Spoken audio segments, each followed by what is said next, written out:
மூத்த பத்திரிகையாளர் வெங்கடேஷ் சார் நம்மளோட நினைச்சிருக்காரு. வணக்கம் சார். வணக்கம் சார். சார், இப்போ ரஜினி சாருடைய 173 உடைய அஃபிஷியல் இவங்க தான் அப்படிங்கிற மாதிரி ஒரு அனௌன்ஸ்மெண்ட்டு கொடுத்துட்டாங்க. இது ஓகே சார். இதுக்கு நடுவில் ரஜினி சாருக்கும் கமல் சாருக்கும் ஒரு சின்ன மிஸ் அண்டர்ஸ்டாண்டிங் நடந்தது. பல இயக்குநர்களோட சில விஷயங்கள்லாம் போச்சு, அது ஒத்து வரல அப்படின்லாம் சொல்கிறாங்களே, இது உள்ளுக்குள்ளே இன்சைட் நியூஸ் என்ன சார்? சார், நம்ம சேனலுக்கு நான் ஏற்கனவே சொல்லியிருந்தேன், தலைவர் 173 படம் ரஜினி சார் படம் எதுங்கிறத ஞாயிற்றுக்கிழமைக்குள்ள ஒரு அனௌன்ஸ்மெண்ட் வரும்னு சொல்லியிருந்தேன். இப்போ 2 டேஸ் மட்டும் தான் சொல்லியிருந்தேன். இப்போ யாருங்கிற இயக்குனர் வந்தாச்சு. தலைவர் 173 இயக்க போகிறது யார் அப்படிங்கும்போது சர்ப்ரைஸாக இருந்தது. இவர் இல்லை, நம்ம சொன்ன லிஸ்ட்லேயே கிடையாது, யாருக்குமே தெரியாமல் வச்சுருந்த ஒரு விஷயம் திடீர்னு உள்ளே வந்தது. அப்படிங்கும்போது உண்மையிலே எங்களுக்கே ஒரு ஷாக்காக இருந்தது. இப்போ நேயர்களுக்கு ரொம்ப ஷாக்காக இருக்குன்னு நினைக்கிறேன். யாருங்கிறத பேசுவோம். இதுக்கு முன்னாடி ஜெயிலர் 2 இந்த கூலி இதெல்லாம் பண்ணதுக்கு பிறகு ரஜினி சார் ரிலாக்ஸாக ஒரு படம் பண்ணணும், காமெடி ட்ராக் அப்படின்னு நினைக்கும் போது தான் சுந்தர்சி உள்ளே வர்றார்.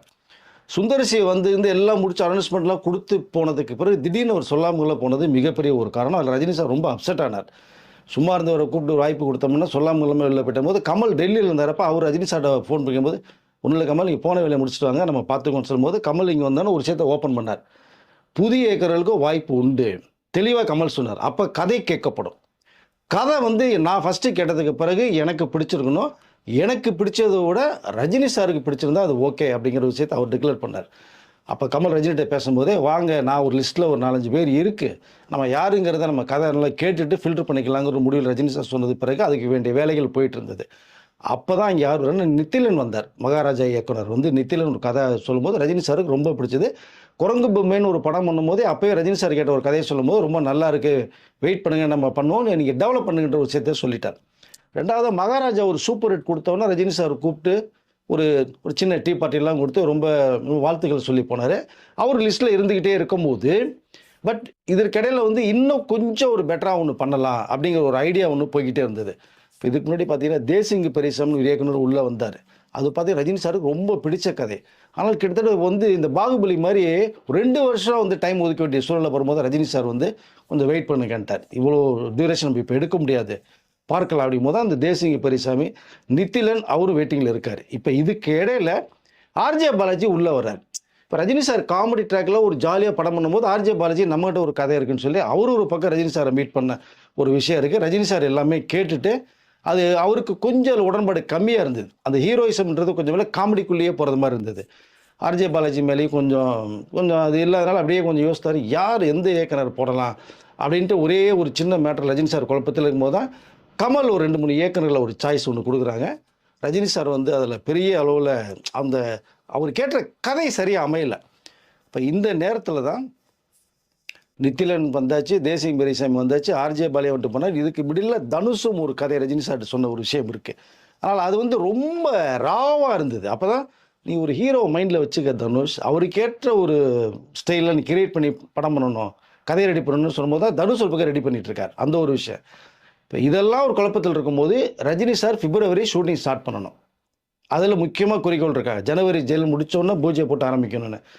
அப்போ தான் அவர் மைண்டில் வர்றது ராம்குமார் உள்ளே என்ட்ரி ஆகிறாங்க. இது ராம்குமார் சௌந்தர்யா மூலமாக தான் உள்ளே வர்றாங்க. சௌந்தர்யா ராம்குமார் சௌந்தர்யாட்ட ஒரு கதை இருக்குது, அப்பாவுக்கு நான் ஆல்ரெடி ரெடி பண்ணி வச்சுருக்கேன் அப்படிங்கும்போது சிம்புவோடைய அந்த பார்க்கிங் அடுத்த ஒரு 49 படம் லேட்டாகும் போது தான் சௌந்தர்யா உடனே வர சொல்கிறாங்க. வர சொல்லும் போது கேட்கும் போது சௌந்தர்யா ரொம்ப பிடிச்சது. டக்குன்னு இந்த ரஜினி சார்ட்டையும் பேசும்போது 2 பேரும் ஒன்றா அந்த கதை கேட்குறாங்க. ரொம்ப ரஜினி சாருக்கு பிடிச்சிருந்தது. அது கிட்டத்தட்ட நம்ம காலேஜ் ப்ரொஃபஸர் ஒரு கேரக்டர் நம்ம பேசியிருந்தோம். அது ரொம்ப ரஜினி சார் பிடிக்குமோ அதுக்குள்ளே காமெடி உள்ளே இன்சர்ட் பண்ணிட்டாரு. கதையும் எல்லாம் ரெடியாக இருந்தது. அப்போ இது ஃபிக்ஸ் பண்ணலாங்கும் போது தான் கமல்கிட்ட நான் ராம்குமாரை அதை ஃபைனல் பண்ணிடலாம், கதை அருமையாக இருக்குது, நீ ஒரு தடவை இந்த கதையை கேட்டுரு கமல் அப்படிங்கும் போது தான் கமல் வர வச்சு கதையை கேட்டார். அவருக்கு ஓரளவு தான் பிடிச்சிருந்தது. கமல்கிட்ட ஒரு கதை இலாக்கான்னு சொல்லி அவங்ககிட்ட ஒரு குரூப் ஒன்று இருக்குது. அந்த குரூப்புக்கு ராம்குமார் மேலே ஏதோ ஒரு என்னன்னு தெரியாது, பட் அவர்களும் உடன்பாடு ராம்குமார் மேலே வரல. ரஜினி சாருக்கு ரொம்ப பிடிச்சிருந்தது அந்த கதையும் பிடிச்சது, ராம்குமார் அந்த ஆக்டிவிட்டிஸும் ரொம்ப பிடிச்சிருந்தது. அப்போது ரஜினி சார் மைண்டில் இவர் தான் ஃபிக்ஸ் பண்ணிவிட்டு இந்த பர்த்டேக்கு அனௌன்ஸ்மெண்ட் கொடுக்கலாம் அப்படிங்கும்போது தான் படையப்பா ரீரிலீஸ் பண்ணும்போது தான் கொஞ்சம் லேட்டாக பண்ணிக்கலாம்னா. இப்போ இவ்வளோ சேஞ்சஸ்க்கு ஒரு காரணம் படையப்பா அவருடைய ரீரிலீஸ் தான். வெறும் காமெடியில் பண்ணும்போது தான் நமக்கேற்ற ஒரு ஸ்டைலோட ஒரு கமர்ஷியலாக ஒரு படம் பண்ணணும் அப்படின்னு பாக்ஸ் ஆஃபீஸில் அந்த படம் 2வது ரீரிலீஸில் கலக்கிச்சு, 35 கோடி வரை கலெக்ஷன் ஆயிருக்கு. இப்போ இதெல்லாம் பண்ணும்போது தான் ராம்குமாரை ஃபிக்ஸ் பண்ணும்போது கமலுக்கு உடன்பாடு இல்லை. இங்கே தான் ரஜினிக்கும் கமலுக்குமே கொஞ்சம் நெருடல் உருவாடுது. காரணமே இதுதான். ஏன் கதை நல்லா இருக்கு, ராம்குமார் ஆல்ரெடி தேசிய விருது வாங்கின ஸோ படத்தை எடுத்தவர், கதையும் நல்லா இருக்கு, ஏன் கமலுக்கு அவர் உடன்பாடு இல்லை? கமலுக்கு என்ன காரணம்னு தெரியல, ராம்குமார் மேலே ஒரு இன்ட்ரெஸ்ட் வரல அவருக்கு. அப்போ இதை இது ஹேண்டில் பண்ணுவாரா அப்படிங்கிற ஒரு டவுட் ரஜினி. ஒரு டவுட் இருந்தது. ரெண்டாவது வந்து என்னன்னா, அவர் ஒரு படம் தான் பண்ணியிருக்காரு, அதுவும் கொஞ்சம் அது நியூட்ரலான படம். நீ பக்கா ஒரு மாஸ் கமர்ஷியல் ஆக்ஷன் எலிமெண்ட் கிடையாது. அப்போ இதுக்குள்ளே போய் மாட்டிக்குமா அப்படிங்கும்போது பேனர் வேல்யூ கமல் தயாரிப்பில் ரஜினி சார் அப்படிங்கும்போது இந்த டைரக்டர் வேல்யூ கொஞ்சம் பார்க்குறாங்க. அப்போது ராம்குமார் மேல் உடன்பாடு இல்லை, இதுதான் இழுபறிக்கு இருந்துக்கிட்டே இருந்தது. ஆனால் இதற்கு இடையில வேறு ஒரு இயக்குனர் கண்டிப்பாக உள்ளே வருவான்ற விஷயத்தை நம்ம சொல்லும் போது தான் இங்கே அடுத்த ஒரு இயக்குனர் ஒரு கதையை சொல்கிறதுக்கு ரெடி ஆகிறாங்க. அவர் தான் டிராகன் படத்தினுடைய இயக்குனர், 150 கோடி கலெக்ஷன் கொடுத்த அஸ்வத் மாரிமுத்து. அவர் வந்து ரஜினி மாதிரியே இந்த பிரதிபரங்கனை கிரியேட் பண்ணியிருப்பார் உங்களுக்கு. அப்போது நமக்கு ஏற்ற ஒரு இது இருக்குன்னு சொல்லி ராம்குமார் பாலகிருஷ்ணன் வெயிட்டிங்கில் வச்சுட்டு அஸ்வத் மாரிமுத்து ஒரு லைன் கூப்பிட்றாங்க. அவரும் ஒரு கதையை சொல்கிறார். இதை நம்ம 2 நாளைக்கு முன்னாடி தான் சொல்லியிருக்கோம். ஃபைனலாக கிட்டத்தட்ட வரக்கூடிய ஸ்டேஜில் இருக்கார் அஸ்வத்ன்னு சொல்லி. அந்த கதை இந்த ரஜினி சாருக்கு ரொம்ப பிடிச்சி போதான் உடனடியாக ஆரம்பிக்கலன்னா, ஸோ பிப்ரவரி ஆரம்பிக்கிறதுக்கான வேலைகள் அஸ்வத் மாரிமுத்து இல்லை. அது ஒரு 4-5 மாதம் டைம் எடுக்கிற மாதிரி அவர் சொல்லவும் தான், இல்லையே நம்ம பிப்ரவரி நான் போயே ஆகணும், இப்போ என்ன பண்ணலாங்கும் போது அங்கே வந்து இந்த டைம் டியூரேஷனில் அஸ்வத் மாரிமுத்துக்கும் எல்லாம் இழுத்துட்டு இருக்கு. இவர் மேலே வந்து கமலுக்கும் விருப்பம் உண்டு, அஸ்வத் மாரி மேலேயும் அது ரொம்ப லைக் பண்ணாங்க. ஆனால் அந்த டைம் எடுக்க வேண்டிய ஒரு சூழ்நிலை மாறுது. இப்போ என்ன பண்ணலாம் அப்படிங்கும் போது தான் என்ன அப்படியே யோசிச்சுட்டு இருக்கும்போது தான் ஆல்ரெடி ஒரு இயக்குனர் ஸோ ரஜினி சார்கிட்ட பார்த்து பேசி, அது லைக்கா ப்ரொடக்ஷன்ஸுக்கு வந்து ரஜினி சார் ஒரு படம் பண்ணி தரேன்னு சொல்லியிருக்கார். இப்போவும் படம் பண்ணி தருவார். அந்த நேரத்தில் தான் அவர் வந்து கூப்பிட்டு ஒரு கதையெல்லாம் கேட்டு லைக்கா ப்ரொடக்ஷன்ஸ்லேயே கதை சொல்ல போய் தான் கதை வந்து பிரமாதமான ஒரு கதை. அது ரொம்ப பிடிச்சிருந்தது, ரஜினி சாருக்கு ரொம்ப பிடிச்சது, லைக்கா நிறுவனத்துக்கும் பிடிச்சிருந்தது. அந்த இயக்குனர் வந்து ஃபஸ்ட்டு ஒரு படம் தான் அவரும் பண்ணியிருக்காரு. மிகப்பெரிய ஒரு சூப்பர் டூப்பர் ஹிட் படத்தை கொடுத்து 100 கோடி ரூபா கலெக்ஷனான ஒரு படம். அதில் நடித்த ஹீரோக்குமே ஃபஸ்ட்டு 100 கோடி கலெக்ஷன் சூப்பர் ஹிட் கொடுத்துட்டார். அதற்கு பிறகு வந்து அந்த ஹீரோ வச்சே அடுத்து ஒரு ஸ்கிரிப்ட் ரெடி பண்ணிட்டு பண்ணலாங்கும் போது தான் அவர் அடுத்தடுத்த படங்களுக்கு அந்த ஹீரோ போயிட்டுருக்கார். அப்போ இந்த டைமிங் செட் ஆகும் சொல்லி தெலுங்கு பக்கம் போயிட்டு ஒரு படம் பண்ணிட்டு வரலான்னு போது தெலுங்கு ஹீரோட்ட சொல்லும்போது அவருக்கு கதை ரொம்ப பிடிச்சிருந்தது. அதனால் அங்கே 1 வருஷம் வெயிட் பண்ண சொன்னாங்க. ஆஹா, இது சரிப்பட்டு வராது. திரும்பி வந்து அவர் இயக்குன அந்த ஃபஸ்ட்டு படத்தோட ஹீரோக்கிட்டே சொல்லும் போது தான், வெயிட் பண்ணுங்கள் நம்ம பண்ணிடலாம், நான் ஒரு படம் பண்ணி முடிச்சுட்டு வந்துடுறேன் நான் அப்படின்னு சொல்லும்போது இவர் வெயிட் பண்ணுறார். அது வந்து நம்ம ஃபேஷன் ஸ்டுடியோ சுதன் அவங்க தயாரிப்பில் பண்ணுறது மாதிரி ஒரு வேலைகள் பண்ணுது. பட் இந்த ஹீரோவுக்கு வந்து ஃபஸ்ட்டு 100 கோடி ரூபா கொடுத்த ஒரு இயக்குனர் வந்து கொஞ்சம் வெயிட் பண்ண வச்சுட்டே வந்தாங்க. அவருக்கு கிட்ட 2 வருஷமாக வெயிட் பண்ணுறாங்க. அப்போ அந்த நேரத்தில் ஒன்றுமே பண்ண முடியாமல் இருக்கும்போது தான் இது ரஜினி சாருக்காக ஒரு கதை ரெடி பண்ணும்போது தான் லைக்காக்கு ஒரு விஷயம் போகும்போது தான் அந்த இது பெண்டிங்கில் இருந்தது. அது ஏன் தாமதமானது, எதனால் வரலைங்கிற ஒரு விஷயம் ஒன்று இருக்குது. சரிங்க சார், இவ்வளோ நாள் பூடகமாக சொல்லிட்டு இருக்கீங்க, டேரக்டர் பேரும் ஹீரோ பேரும் சொல்லிடுங்க. சொல்லிடலாமா? சரி, ஓகே. சஸ்பென்ஸுங்க இல்லைன்னா அந்த இயக்குனர் வேற டான் படத்தோட இயக்குனர் சிபி சக்கரவர்த்தி. அவர் தான் இப்போது தலைவருடைய 173 படத்தை வந்து இயக்க போகிறாரு. அந்த ஹீரோ வந்து சிவகார்த்திகேயன். ரொம்ப நாள் வெயிட் பண்ணாங்க. சிவகார்த்திகேயனுக்கும் சிபி சக்கரவர்த்தி மேலே படம் பண்ண ரொம்ப லைக்கி. அந்த கதை பிரமாதமான ஒரு கதை. டக்குன்னு இந்த கேப்பில் தான் கோட்டில் ஒரு கெஸ்ட்டில் போய் வெங்கட் பிரபு இழுத்ததுனால அவருக்கு ஒரு கதை சொல்லப்பட்டு இந்த அதுக்கடையில் பராசக்தி ஒரு படம் கமிட் பண்ணிட்டாரு. அதுக்குள்ளே வேலைகள் போயிட்டுருக்கு. வெங்கட் பிரபு படத்தில் ஒரு சயின்ஸ் ஃபிக்ஷன் ஒரு படம்ன்றதுனால யூஎஸ்ஏல ஃபுல்லாக பண்ணாங்க. அது வெங்கட் பிரபு முடிச்சுட்டு வந்து பண்ணலாம், இல்லை 2 படமே சைமல்டேனியஸாக பண்ணலான்னு ஒரு சின்ன கிளாப்ஸ் இங்கே ஓடிட்டே இருந்தது. இதுதான் தாமதத்துக்கு ஒரு காரணம். அந்த படத்துக்கு வந்து சிபி சக்கரவர்த்தி சிவகார்த்தியெல்லாம் ஒரு அக்ரிமெண்ட் போட்டதாக ஒரு தகவல் இருக்குது. ஃபினான்ஷியர்கிட்ட ஃபுல்லாகவே அவங்க தான் ஃபுல்லாக என்ஆர்ஐ பார்ட்டின்னு நினைக்கிறேன். அதுக்குள்ளேயே ஒரு விஷயம் இப்போ இருக்குது. இந்த டைமில் ரொம்ப எடுக்கவும் தான் ரஜினி சார் வந்து பார்க்கும்போது நமக்கு பிடிச்ச கதை வந்து சிபி சொல்லியிருக்காரு லைக்காக்காக. அப்போது இதுக்கெல்லாம் காரணம் கேட்டிங்கன்னா படையப்பா தான். படைப்பானுடைய ஒரு சேஞ்சஸ் தான் இவ்வளோ குழப்பங்களுக்கு ஒரு காரணமாக இருந்தது. ஏன்னா அந்த ஒரு ஸ்டைலு, அந்த ஒரு ரஜினியை கொண்டு வரணும் அப்படிங்கும்போது டான் படம் நீங்கள் பார்த்தீங்கன்னா தெரியும் எந்த அளவுக்கு அவர் அழகாக காமெடியோ ஒரு கண்டனோட பண்ணியிருப்பாரு. இந்த கதையும் கிட்டத்தட்ட அதே மாதிரி தான். ஸோ ரஜினி சார் என்ன பண்ணுறாருன்னா டக்குன்னு சிபியை கூப்பிட்டு இந்த மேட்டர்லாம் ஓடிட்டுருக்கு. அஸ்வத் மாரிமுத்தா அப்புறம் ராம்குமார் பாலகிருஷ்ணனா எல்லாம் போயிட்டு இருக்கும்போது கடைசியாக சிபி சக்கரவர்த்தியும் அந்த ஃபைனலாக ஒரு கதை கேட்டுருவோம் இப்போ என்ன நிலமையில் இருக்குன்னு. கேட்டதுக்கு பிறகு இந்த 3 பேரில் யாருங்கிறத முடிவு பண்ணலான்னு சொல்லி ரஜினி சார் கமல்லாம் டிசைட் பண்ணுறாங்க. அதுக்கு தான் இந்த காலதாமதமே கிட்டத்தட்ட ஒரு 20 நாள். அப்போ சிபி சக்கரவர்த்தி ரெடியாக கதை வச்சுருக்கார். அவர் வந்து எஸ்கேக்காக வெயிட் பண்ணிட்டு இருந்தார். வெங்கட் பிரபு படம் முடிச்சுட்டு வர்றதுக்கே கிட்ட 1 இயர் ஆகிப்போம். இப்போ இந்த நேரத்தில் இவர்கிட்ட வந்து ஒரு அழைப்பு வரும்போது டக்குன்னு போகிறாரு. கதை பவுண்டட் பக்காவாக ரெடி பண்ணி வச்சுருந்தாங்க. சொன்ன உடனே ரஜினி சார் வந்து பிரமாதமாக இருக்குது, இதை கமிட் பண்ணிடுவோம் அப்படின்னு சொல்லிட்டு தான் உடனே கமலுக்கு அனுப்பிச்சு கமல்கிட்ட கதை கேட்கும்போது கமலுக்கு ரொம்ப ரொம்ப பிடிச்சிருந்தது. கமல் கூட இருக்கிற அந்த கதை இலாக்கா இருக்குல்ல, கதை இலாக்காவும் எல்லாருக்குமே பிடிச்சு போய் உடனே கமிட் பண்ணுறாங்க. அது நான் சொன்னேன் ஞாயிற்றுக்கிழமைக்குள்ளே நமக்கு அனௌன்ஸ்மெண்ட் வந்துடும், ரொம்ப டைம் எடுக்காதுன்னு சொல்லியிருந்தேன் 2 days முன்னாடி. அது இன்றைக்கி வந்தாச்சு. தலைவர் 173 படத்தை இயக்க போவது டான் பட இயக்குனர் சிபி சக்கரவர்த்தி. பட் இதுக்கடையில் அஸ்வத் மாரிமுத்து ஒரு சொன்ன கதையும் இருக்குது, அவர் டெவலப் பண்ணுறாரு. அடுத்த படம் பண்ணுறதுக்கான வாய்ப்புகள் நிறைய வரும் சார்.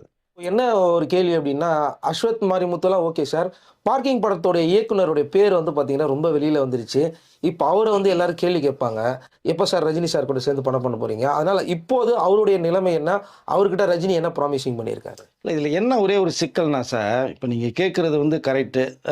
ராம்குமார் பாலகிருஷ்ணனுக்கு இண்டஸ்ட்ரி பூரா ஹீரோக்கள் புறமே ரஜினி சார் படம் பண்ணுறேன்னா எதிர்பார்ப்பு ரொம்ப ஏறி இருக்கு. அவருக்கும் குடும்பத்தில் சொல்லியிருப்பார், ஃப்ரெண்ட்ஸ் சர்க்கிளில் சொல்லியிருப்பார், ரஜினி சார் படம் பண்ண போகிறேன். எப்போவுமே எம்ஜிஆர் பீரியட்லேயே ஒரு இயக்குனர் வந்தாலும் எம்ஜிஆர் சிவாஜி வச்சு இயக்கணுங்கிறது மிகப்பெரிய கனவாக இருக்கும். இன்றைய இயக்குநர்களுக்கும் அதே கனவு தான். ஒரு தடவையாக நம்ம இந்த ரஜினி, கமல், விஜய், அஜித் வச்சு பண்ணுங்கிற ஆசை நிறைய இருக்கும். ராம்குமார் பாலகிருஷ்ணன் சாதாரண இதில் பார்க்கிங் கொடுத்து தேசிய விருதெல்லாம் வாங்கி கொடுத்த ஒரு மிகப்பெரிய ஒரு இயக்குனர். நல்ல அது யங்ஸ்டர்ஸ் மட்டுமே ராம்குமார் மேலே அந்த கதையில் ரொம்ப ஈடுபாடு சார். ஒன்றும் இல்லை, இப்போ ராம்குமார் பாலகிருஷ்ணன் இந்த ஸ்கிரிப்டில் தான் இல்லையே தவிர ரஜினி சார் சொல்கிறது தான் செய்வார். நீங்கள் இதுக்கு ஒரு எக்ஸாம்பிளாக நெல்சன் நான் எடுத்துக்கிறேன். நான் பீஸ்ட் ஒரு படத்தை மிகப்பெரிய ஒரு தோல்வி படத்தை கொடுத்துட்டு நெல்சன் திணறும் போது ரஜினி சார் வந்து நெல்சனோட கதை கேட்டார். இப்போ தயாரிப்பு நிறுவனமே சன் பிக்சர்ஸே நெல்சன் வேணான்னு சொன்னாங்க. ரஜினி சார் நான் சொல்லிட்டேன், சொன்னால் செய்யணும், எனக்கு நெல்சன் மேலே நம்பிக்கை இருக்குது, டேரக்டர் லைஃப் போயிடக்கூடாது. எஸ், டேரக்டர் லைஃப் போகக்கூடாது, நம்மளால ஒரு பேர் வேறு நான் நெல்சன்ற விஷயத்தை ரஜினி சார் சொல்லிட்டார். அப்போ அதனால் எல்லா எதிர்ப்பு இருந்தும் ரஜினி சார் நெல்சனை போட்டார். என்னாச்சு, 650 கோடி ரூபா இந்த கலெக்ஷனை வாரி கொடுத்தது ஜெயிலர். அதே மாதிரி தான் இதுவும். ஒன்றும் இல்லை, ராம்குமார் பாலகிருஷ்ணனுக்கு தவறலை, கொஞ்சம் லேட் ஆகுது. இப்போ இந்த படம் 173 பண்ணி, ஏன்னா இப்போ பிப்ரவரி ஸ்டார்ட் ஆகணும், ராம்குமாருக்கு அங்கேருந்து எஸ்ன்னு ஒரு ஆன்சர் வரணும், அது கொஞ்சம் காலதாமதமாகிட்டு இருக்கு. இப்போ கமல் நிறுவனத்துக்கு ராம்குமார் மேலே உடன்பாடு இல்லை. நீங்கள் உடன்பாடு இல்லாமல் ஒரு இயக்கரை வச்சு ட்ராவல் பண்ணி கொண்டு போகிறது ரொம்ப கஷ்டங்க.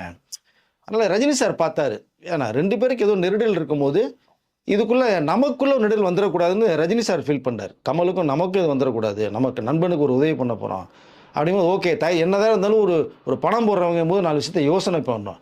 அப்போ தான் நம்ம ரஜினி கூப்பிட்டு ஒன்றும் பிரச்சனை இல்லை. இந்த மிடிலுக்கு முன்னாடி பேச்சுவார்த்தையிலே ரஜினி சார் சொன்னது, ராம்குமார் இந்த படம் முடிஞ்சோன்னா நம்ம கண்டிப்பாக படம் பண்ணுவோம், வருத்தப்படாதீங்க அப்படிங்கிற விஷயத்தையும் ரஜினி சார் தெளிவாக ராம்குமார்ட்ட சொல்லியிருக்கார். அதில் அவர் கொஞ்சம் ஆறுதல். டோட்டலாக நம்ம இல்லைன்னு ரிஜெக்ட் பண்ணாமல் எல்லாமே முயற்சி தான் சார், நம்ம முயற்சி தான் பண்ணுவாங்க எல்லா இயக்குனருமே. இது தவறுச்சுன்னா அடுத்த படத்துக்கு வாய்ப்பு இருக்கும் கண்டிப்பாக. அதனால் ரஜினி சாரை பொறுத்த மட்டும் இப்போ சிபி சக்கரவர்த்தி உள்ளே வந்து, ஏங்க இதே சிபி சக்கரவர்த்தி லைக்காவுக்கு கதை சொல்லி ஓகே பண்ணி ஆரம்பிக்க பண்ணும் போது அதுவும் தள்ளிச்சு இல்லைங்க. ஆனால் திரும்ப அவருக்கு இப்போ திரும்பி இந்த சிபி சக்கரவர்த்தி இந்த ரஜினி சார் கொடுத்துருக்காருல 2-3 வருடங்களுக்கு பின்னாடி கூட இல்லை ஓகே பண்ணிட்டார்ல, அது மாதிரி ராம்குமாருக்கு நாளைக்கு ஓகே பண்ணலாங்க. அது ஒன்றும் பெரிய விஷயம் கிடையாது. ரஜினி சார் சொல்ல மாட்டாருங்க, சொன்னால் செய்வார். கண்டிப்பாக ராம்குமார் பாலகிருஷ்ணன் மேட்டரில் அடுத்த ஒரு வாய்ப்புகள் கண்டிப்பாக அவருக்கு வரும் தான் நான் நினைக்கிறேன். சரிங்களா? அதனால் அவர் கொஞ்சம் லேட்டாக காலதாமதமாகுது. நான் இப்படி கூட எடுத்துக்கிறேன் சார். ஆக்சுவலாக அன்றைக்கி நெல்சனை எல்லாரும் கைவிட்டப்போ ரஜினி சார் அவரை டேக் ஆஃப் பண்ணி கொண்டு வந்தார். இதேமாரி சிபி சக்கரவர்த்தி ஹிட்டு கொடுத்துட்டு சிவகார்த்திகேயன் டேட் தராதனால 2 வருஷம் ரொம்ப நாளாக கஷ்டத்தில் சுற்றிக்கிட்டு இருந்தார். திரும்ப அவருக்கு எந்த பிரச்சனை வரக்கூடாதுன்னு ரஜினி சார் கூப்பிட்டு அவருக்கு ஒரு டேட்டு கொடுத்தாரு. ஸோ டேட் கொடுப்பாருங்கிறத நம்ம இங்கே நம்புவோம். இல்லை, நிச்சயமாக சார். அது அதாவது எழுதி தராத உத்தரவாதம் கூட நான் சொல்லுவேன் நான் அதை. ஏன்னா ரஜினி சாருக்கு ரொம்ப பிடித்த கதை சார். ஃபர்ஸ்ட் ராம்குமார் சொன்ன கதை நல்ல பேட்ட மாதிரி ஒரு பக்கா ஒரு கமர்ஷியல் காமெடியோடு இருக்கிற கதை, அது ஒன்றும் மாற்றமே கிடையாது. என்ன இங்கே சில நெருடல்கள் எப்பயுமே வரக்கூடாதுன்னு ஃபீல் பண்ணுறவர். அதே ஒரே காரணத்துக்காக தான் ராம்குமார் இப்போ தள்ளி வைக்கப்படுது. சிபி சக்கரவர்த்தி 3 வருஷம் முன்னாடியே பண்ண வேண்டியவர் இல்லாமல் திடீர்னு உள்ளே வந்தார்ல, அது மாதிரி நாளைக்கு ராம்குமார் திடீர்னு உள்ளே வருவார். ஒன்றும் வருத்தப்படவே வேணாம், ராம்குமார் அவர்கள் வருத்தப்பட வேண்டியது அவசியம் இல்லை. நான் இந்த நேரத்தில் நம்ம சேனல் மூலமாக சொல்லிக்கல விரும்புகிறேன் நான் அதை. இப்போ சிபி சக்கரவர்த்தி வந்திருக்காரு. இதில் என்ன ஒரே விஷயம்னா, இதுக்குள்ளே காமெடியோட நல்ல ஒரு கதைக்களத்தோட கொஞ்சம் ஆக்ஷன் கமர்ஷியலோட இதை இன்சர்ட் பண்ணியிருக்காரு சிபி. அது உடனே இப்போ ரஜினி சார் ஓகே பண்ணார். கமலுக்கும் இன்ட்ரெஸ்ட் அதிகமாகிடுச்சு. எஸ் ஜே சூர்யா வருவாரா சார்? புரியல. எஸ் ஜே சூர்யா வருவாரா சார்? அவர் இல்லாமலாங்க, ஏன்னா அவர் ஏற்கனவே அந்த படத்தில் கலக்கினவர். ஜெயிலர் 2ல் சார் ரஜினி சார் சொன்னது, இத்தனை நாள் ஏன் நம்ம காம்பினேஷன் வர்றேன்னு ஜெயிலர் 2ல் சொல்லியிருக்காரு எஸ் ஜே சூர்யாவை. நடிகவேல் அப்படிங்கிற ஒரு நடிகர் அப்போ இருந்தார் இல்லையா, அந்த பட்டத்தை எஸ்ஜே சார் கொடுக்கணும்னு சொன்னதே ரஜினி சார். நீங்கள் ஜெயிலர் 2ல் நடிகவேல் எஸ்ஜே சூரியன் கூட பேர் பட்டால் ஆச்சரியப்படுத்திக்கல, வெயிட் பண்ணுங்க. அதில் அதுக்குள்ளே எஸ்ஜே சூரியன் கண்டிப்பாக வர்றாரு, அனிருத் உள்ளே வர்றாரு, அதில் ஒன்றும் மாற்றம். ரிஷபால் கூட இதில் சேஞ்சஸ் வர மாதிரி பேசியிருந்தோம். இப்போ அணியே உள்ளே வர்றாரு. இப்போ இந்த காம்பினேஷன் எல்லாம் ஒர்க் அவுட் ஆகிடுச்சு. இப்போ வந்து அனௌன்ஸ்மெண்ட்டு வந்துருச்சு. இதுக்கு வேண்டிய ஏற்பாடுகள் போய்கிட்டு இருக்கு. பிப்ரவரி ஷூட்டிங் ஸ்டார்ட் ஆகுது. நெக்ஸ்ட் இயர் 2027 பொங்கலுக்கு படம் ரிலீஸ். இது முடிச்ச உடனேயே நெல்சன் காம்பினேஷனில் ரஜினி கமல் சேர்ந்து 174 இருக்குது. இந்த பிட்வீன் கேப்பில் ராம்குமாரும் உள்ளே வருவார். எனி டைம் ரஜினி சார் கூப்பிட்ட படம் வந்த வாய்ப்புகள் நிறையா இருக்கும். கொஞ்சம் பொறுமையாக இருங்க. பொறுமைக்கு ஒரு மரியாதை இருக்குது. மிகப்பெரிய ஒரு அளவில் ராம்குமாருக்கு ஒரு வாழ்க்கை கிடைக்கும். ஓகே சார், நீங்கள் சொன்ன அப்டேட் எல்லாமே இது வரைக்கும் கரெக்டாக கன்ஃபர்மேஷன் ஆச்சு. இந்த அப்டேட்டும் இப்போ கன்ஃபார்ம் ஆயிருக்கு. நெக்ஸ்ட் வீடியோவில் அதில் இன்னும் யார் யாரெல்லாம் வர போகிறாங்க அப்படிங்கிறத நெக்ஸ்ட் அப்டேட்டில் பார்க்கலாம். Thank you sir. நன்றி.